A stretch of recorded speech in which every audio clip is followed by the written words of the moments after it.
10-year note yields climb again. Yesterday we settled about 152-ish area. We saw yields push up as high as 10 basis points, actually 12 basis points today, up as high as 164. So again, another new high on this move. We've now done that several times since the big move we saw back on February 25th, but we have since pulled back and now we've rallied up again. And yesterday we saw bond yields come off, 10-year note yields come off, and then again today higher. So a very choppy market, seeing yields back and forth.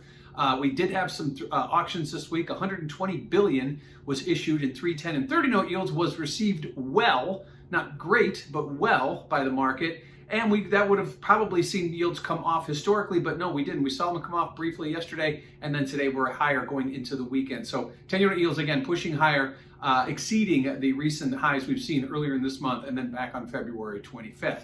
Now, what did that do to market volatility? Well, if you check out that CVOL index graph at cmegroup.com, you'll notice that we are seeing vols push much higher.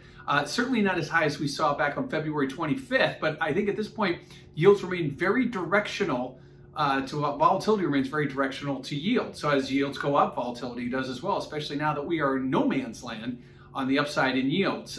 So volatility, again, remains very directional. We see it go higher with yields. We saw that today, but did not exceed those earlier highs from last week. And again, back from February 25th. And what do we have next week? Well, we've got retail sales. We got some housing numbers. We got those claims, those weekly claims numbers. Yes, we have FOMC. That'll be kind of the focus next week. And not necessarily like they're going to change rates, but expectations are for rates to remain where they are, obviously. And I think at this point, we are going to be looking for forward guidance, how the Fed is going to comprehend and what they're going to do about these rising yields and rising borrowing costs. Will they mention that? They likely will.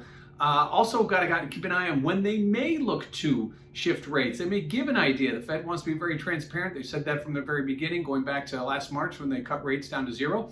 So at this point, what the Fed says could be very important. So all eyes will be not only in the Fed statement, but also on Chairman Powell as he gives his press conference after they get the forward guidance put out as well. So a big day in 10-year note Treasury yields, extending the new high to 164, and FOMC on deck next week.